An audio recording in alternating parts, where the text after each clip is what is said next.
En aquel tiempo designó el Señor otros 72 y los mandó delante de él, de dos en dos, a todos los pueblos y lugares a donde pensaba ir él.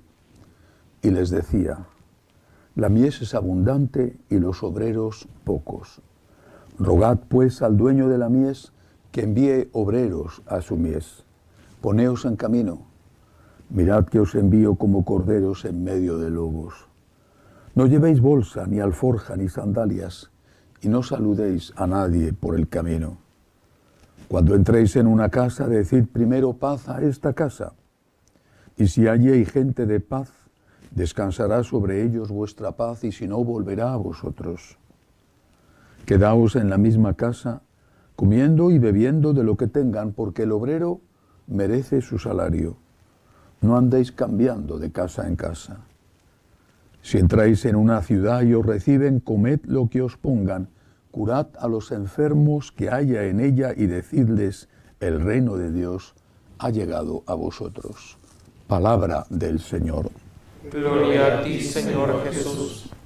La fiesta de un evangelista, hoy es San Lucas, es siempre un motivo de fiesta, pero también un motivo para reflexionar sobre lo que significa el Evangelio, los Evangelios y la autenticidad del mismo. Cuando han querido echar basura, lodo sobre Cristo, lo han hecho intentando desprestigiarle o bien diciendo insultos acerca de él, o bien diciendo que es un mito y que en realidad quizá hubo un personaje histórico insignificante que después fue agigantado convirtiéndose en una leyenda. Reprochan a San Pablo precisamente haber, como dicen los enemigos de nuestro Señor, haber deificado a un vulgar rabino judío. Y la base en la que se apoyan para estos insultos, en este desprestigio que intentan hacer con la figura de Jesús, es que, dicen, los evangelios fueron escritos muy tardíamente. Hablan incluso algunos en su enorme ignorancia de que fueron escritos en el siglo II y hasta el siglo III. La mentira, dicen, tiene las patas cortas. Los que han estudiado seriamente la Biblia saben, y así lo dicen, que hay datos en los evangelios que tuvieron que ser necesariamente escritos antes de la gran catástrofe que cayó sobre el pueblo de Israel en el año 70, que fue la destrucción de Jerusalén, con más de 1 millón entre muertos y judíos hechos esclavos. La ciudad arrasada y reconstruida posteriormente por los propios romanos con otro nombre, Aelia Capitolina. Era el emperador Tito y había sucedido en esa campaña militar a su padre. Si hubiera sido el Evangelio escrito posteriormente a este trágico acontecimiento, pues seguramente habrían hecho referencia a él, porque estaba en boca de todos los judíos que habían sobrevivido. En cambio, eso no es así. Jesús habla de la destrucción de Jerusalén, pero lo hace como profecía y sin dar muchísimos detalles, cosa que no hubiera ocurrido. Por otro lado, se sabe que San Pedro, San Pablo mueren, si no a la vez con muy poca diferencia, en la persecución de Nerón, año 64 aproximadamente, que Lucas, lo cuenta San Pablo en una de sus cartas, era uno de sus fieles compañeros. Y Lucas interrumpe, y no se sabe el motivo, el relato que está haciendo sobre los pasos de Pablo, también de Pedro, pero sobre todo de Pablo, en el libro que conocemos como Hechos de los Apóstoles. ¿Qué le sucede? Pues lo que le sucede muy probablemente es que muere mártir también en esa persecución. y posiblemente en otra ciudad, quizá en Alejandría, pero posiblemente en una fecha también próxima a la muerte de su maestro y de su amigo San Pablo. Por tanto, tenía que tener el Evangelio ya escrito. Lucas era médico de Antioquía, la ciudad donde había sido obispo San Pedro y después fue obispo San Ignacio. La primera ciudad, el primer sitio donde a los seguidores de Jesús se le llamaron cristianos. Médico pagano de Antioquía, no era judío. Se convierte, pero con su mentalidad científica quiere estar muy seguro de la historicidad, de la autenticidad de aquello en lo que cree. Y por eso empieza su evangelio diciendo esto: me he propuesto investigar a fondo si lo que nos cuentan es verdad. Hay una tradición oral. Jesús no había dicho id y escribid, había dicho id y predicad. Hay una tradición oral que cuando empiezan las persecuciones, y no solo la de Nerón, sino antes, la primera persecución que costó la vida a San Esteban y después al apóstol Santiago, la emprenden los judíos.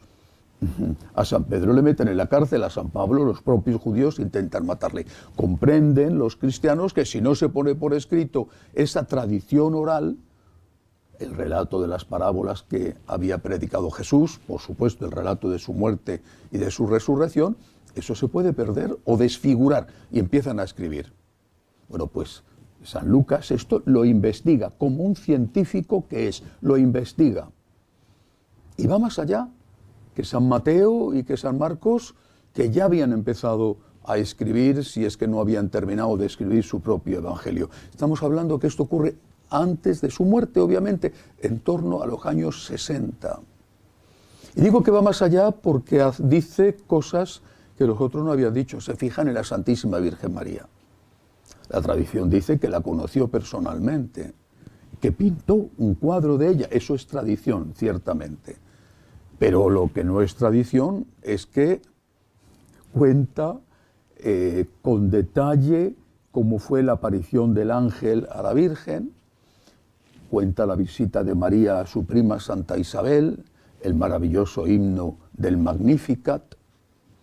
Es decir, estamos ante un testigo pagano que se convierte al cristianismo y que por su formación y porque no quiere estar creyendo en fantasías, investiga y nos dice esto es lo que hay. Y que después da la vida como sello de autenticidad de aquello que él mismo ha escrito. El Evangelio de San Lucas es una maravilla. Es uno de los 4 evangelios no solamente más fácil de leer, sino más rico en espiritualidad, porque está escrito mostrando el rostro de un Jesús que sufre con el que sufre, que llora con el que llora y que ha venido a consolar a todos los que estamos sufriendo. Dicho esto, hay que añadir algo más, en general, no solo sobre el Evangelio de San Lucas. Hay que aprovechar estos días para hacer un poco de catequesis. Pero hay que añadir algo más. La palabra, el Evangelio, es palabra de Dios, no es palabra de San Lucas, de San Mateo, de San Pablo, es palabra de Dios. Un no creyente, por supuesto que no creerá en esto, lógico. Pero un creyente que no cree en esto ha dejado de ser creyente. Se ha convertido en otra cosa, pero no en un creyente, o al menos no en un creyente cristiano. Es palabra de Dios. ¿Y eso qué significa? Que no podemos cambiarla, que no podemos cortar lo que no nos gusta, lo que no nos conviene, lo que no le gusta al mundo. No podemos hacerlo. Somos nosotros los que tenemos que adaptarnos a la palabra y no pretender que la palabra se adapte a nosotros. Somos nosotros los que tenemos que reflejar nuestra vida en la palabra y no pretender que la palabra diga lo que nos interesa para seguir viviendo nuestra vida como si Dios no existiera. Es de Jesús esta frase: dichosos los que escuchan la palabra y la llevan a la práctica. No el que dice Señor, Señor, sino el que hace la voluntad de mi Padre, ese me ama. ¿Quiénes son mi madre y mis hermanos? Mi madre y mis hermanos son los que escuchan la palabra de Dios y la practican. Eso es lo que tenemos que hacer. En lugar de discernir tanto y discutir tanto, lo que tenemos que hacer es leer lo que hay, que es bastante evidente y bastante claro. Por ejemplo, cuando el Señor dice: el que se divorcia de su mujer y se casa con otra comete adulterio contra la primera. Me parece bastante evidente y bastante claro. Pues bien, lo que tenemos que hacer es escuchar la palabra e intentar practicarla. Y si algo o mucho de lo que nos enseña Jesús no somos capaces de practicarlo, pues para eso está el Dios de la misericordia, para pedir humildemente perdón, para suplicar que el Señor nos perdone, tener un propósito de enmienda y luchar para que eso de lo que hemos pedido perdón no vuelva a ocurrir. Demos gracias a Dios por los que transmitieron íntegro el mensaje de Jesús y pidámosle al Señor que esa fidelidad al mensaje esté siempre en la Iglesia y en cada uno de nosotros, sus hijos. Que así sea.